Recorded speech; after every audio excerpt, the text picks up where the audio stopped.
Alright, what's going on everybody? This is Sam from Zroder MMA Bet. Let's go through the bets that I have for UFC 320.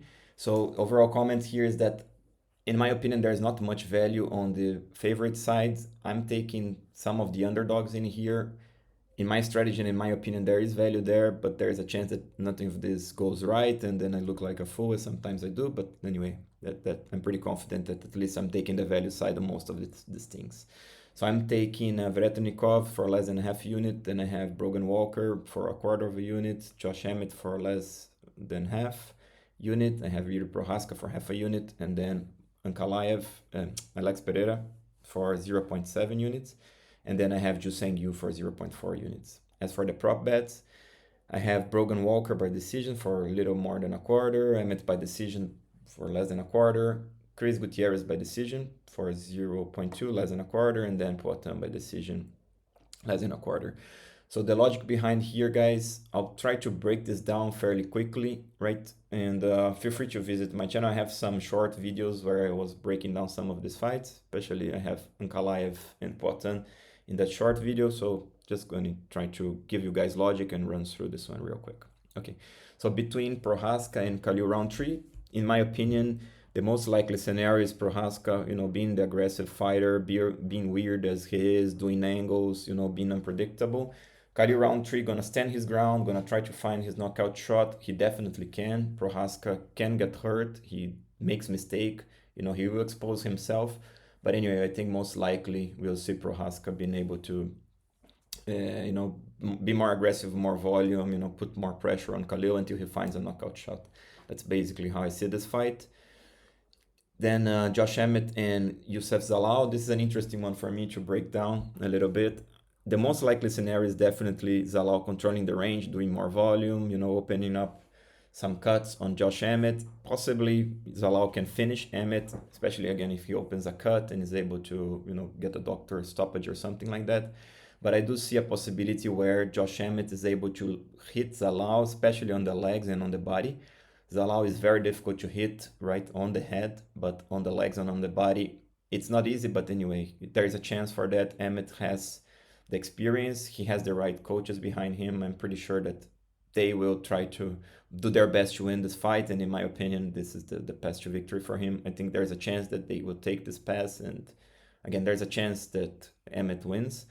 And now why by decision? Because to knock Zalal out is very difficult. Again, to hit this guy on the head is nearly impossible. But I do see a world where Emmett is going to be able to match, maybe not do more, but match Zalal in terms of volume. And Emmett's a good wrestler. He can take Zalal down, especially towards the end of the round, to steal rounds. He's not going to want to grapple Zalal. Zalal is a very good grappler. He's not going to do like ground jiu-jitsu or anything, but Emmett from top, he can hold the top position for a while, do some ground and pound, some damage, and then reset, this type of things, So again, in my opinion, if Josh Emmett wins this is by decision, there is a chance. He's still strong. He's now 40 or he's turning 40. But anyway, he's a solid fighter. He has lots of experience, and I do think there's a chance for that. And the odds at plus 1100, that's definitely I'm interested into. Juseng Yu and Daniel Santos. So yeah, Juseng Yu, he's this tall, very lancy featherweight, right? He's very sharp on the feet. He also has decent, has okay, takedowns and very in good takedown defense.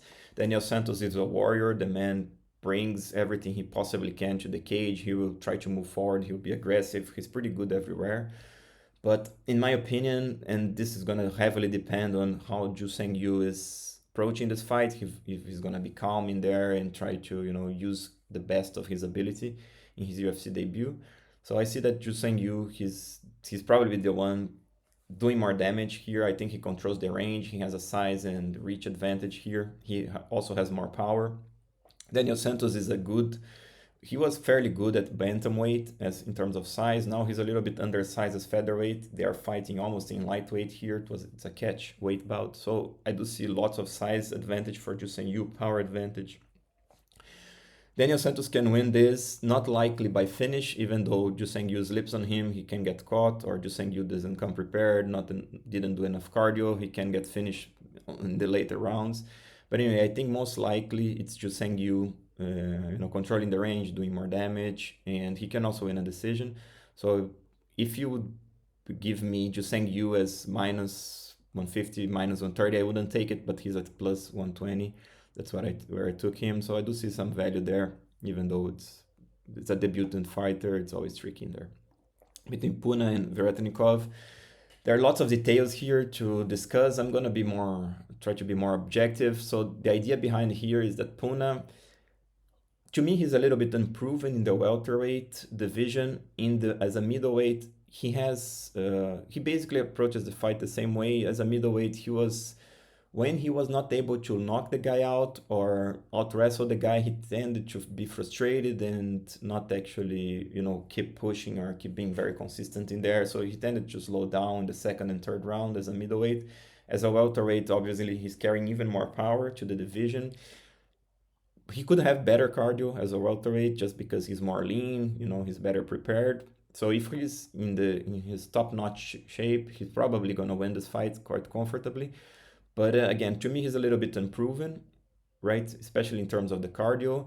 Nikolai Veretnikov, not the best fighter, to be honest, but he's pretty solid in his own style. He has, lots of fights behind him. You know how many fights he has here, like nearly 20 fights.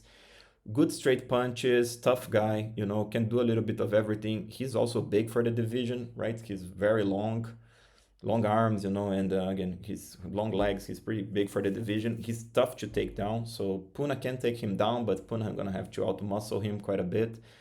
And if Veratnikov comes prepared, and there's a chance that he does, because again, not the most consistent guy himself, I think that Veratnikov can survive this and start picking up the things from round two. So it's very tricky. Like I'm telling you guys, there are lots of details. I could talk more about these things, but I think that the most likely scenario here is that, not most likely, but there's a decent chance that Puna is not able to find the knockout shot. Wins round one, but round two becomes, fairly tricky to tell who wins the round two. And then I think Veratnikov can definitely pick up the pace on round three. So it could be very competitive if it goes the distance.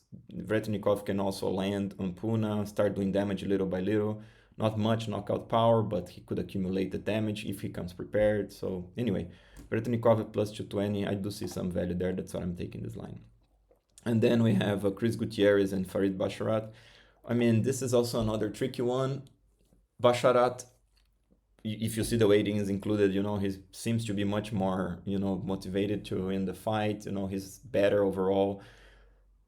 Lots of volume, great grappling, great wrestling, So Chris Gutierrez, he has the experience here. This guy is talented, in my opinion. The problem is that looks like most of the time he's not motivated to win fights. Could be the case that again he comes, not unprepared, but he doesn't come to the best of his abilities. But again, he has experience. I think this guy is running towards his best. So his best years are getting past behind him. So it's his chance. If he either wins this fight, or he's probably gonna start going through the lower tier of fighters, gonna get out of the top 15 type of thing. So I think there's a chance that Chris Gutierrez comes here, ready to fight.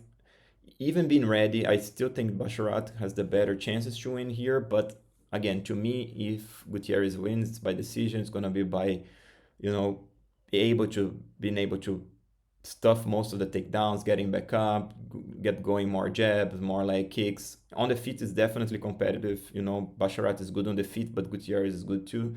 So if they strike, it's a 50-50 fight, in my opinion.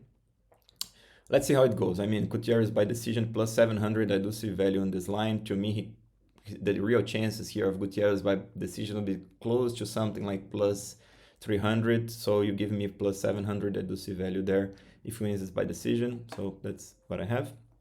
Then we have Veronica Harding, Brogan Walker. This is another interesting one. Lots of people picking and parlaying and putting everything, everybody parlaying Veronica Hardy. They think that Brogan Walker is done. She's never going to win this fight.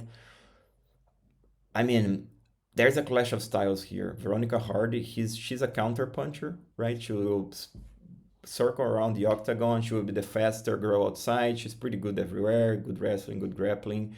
She's much younger here too. She's less than 30, whereas Brogan Walker is probably like 35, I think.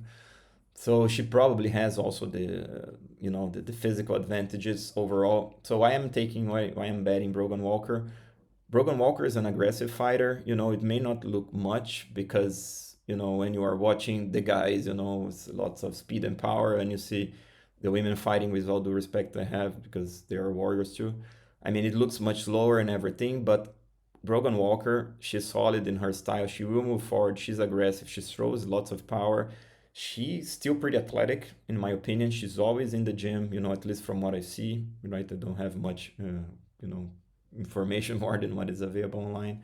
I don't have any information more than what's available online. But I do see her as, a pretty solid fighter. I mean, competitor, and she's gonna try to win this fight. She's gonna move forward. She's gonna try to do volume. She's a good jiu-jitsu player. I think she can even out grapple Hardy. It's competitive. I think Hardy has more chance for the submission, but Walker, she's a solid jiu-jitsu fighter herself. And again, Veronica Hardy is a counter puncher. It could be those weird fights where you cannot actually tell who's winning. There is one girl moving forward, maybe getting hit a little more than the other, but this one moving forward is trying better, it's trying to grapple, can even take the other one down. I mean, I think this probably goes the decision, right? If it goes decision, it's not a 50-50 fight, but it's close to that, right? So I'm taking Brogan Walker to this one. This one I'm fairly not confident that it's gonna cash, but I'm really confident that the value is on Brogan Walker, and there is a path to victory and she can win this one. And now on the main event we have Ankalaev and Pereira. So I mean, what is the logic behind here? I mean, in the first fight, I think Ankalaev, he didn't grapple enough, and this was curious to me. And I said this in the short videos. You can go out there and hear the full breakdown. So Ankalaev, I think he's always gonna have to pay attention and mind his P's and Q's not to get knocked out by Pereira. So in my opinion, what Ankalaev should do here to win this fight is to grapple and to make Pereira tired and use his wrestling. He's probably gonna approach the fight like this. If he doesn't, and if it stays on the feet, Pereira gonna be the one. Not gonna be, but there's a chance that Pereira uptakes a little bit his volume. He has enough experience. He knows how to win fights. He knows what he has to do different here. Let's see if he comes prepared and does it. But in basically what he has to do more volume. He has to use the jab. He has to keep Ankalaev busy. He has to push Ankalaev back, show him his power at times. Defend the takedowns and keep doing it. He has all the tools, the physical tools, in my opinion. He's not that young anymore, right? So yeah, Ankalaev has 5 years or six on being younger and advantage in this case. But again, I think Pereira is the more, naturally more talented physical fighter. He has, again, the tools, he has the camp, and he knows what he has to do, right? So this guy is a former world champion, both in MMA and kickboxing. So he knows what he has to do to win. It's his time. If he doesn't come prepared, he's gonna come out of the title contention discussion for good, in my opinion, right? He will always have a job in the UFC. People love him, right? But I think it's his time is now or never. So I mean, again, it's up to Pereira. If he wants to win this fight, he obviously has to train hard. Ankalaev is solid. He's good everywhere.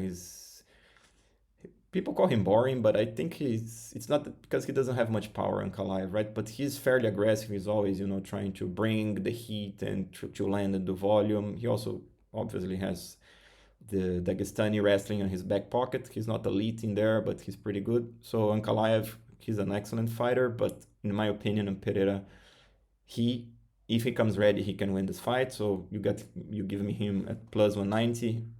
It looks pretty good to me. And then Pereira by decision plus 900. I mean, why? Because Pereira cannot open up too much, not to get taken down. He obviously can land those powerful hands that he has and knock Ankalaev out. But if he's strategic, he can also win a decision. Again, like I said, pushing Ankalaev back, doing more, a little bit more volume at least. He's not going to be never going to do too much volume. Pereira will never do too much volume, but at least a little more volume, a little more damage, stuff the takedowns, make it, more competitive. He can win a decision at plus 900, man. I'm taking that line. All right, so I hope you guys enjoyed this video. It was a little bit, again, longer than expected. Always feel excited to talk about these things. I hope you guys enjoy this. I hope you guys find some of these lines or at least the insight useful. As always, share this video with your friends. Feel free to subscribe. And if anything, we're around here. So see you next time. This is Sam from Brother MMA Bet.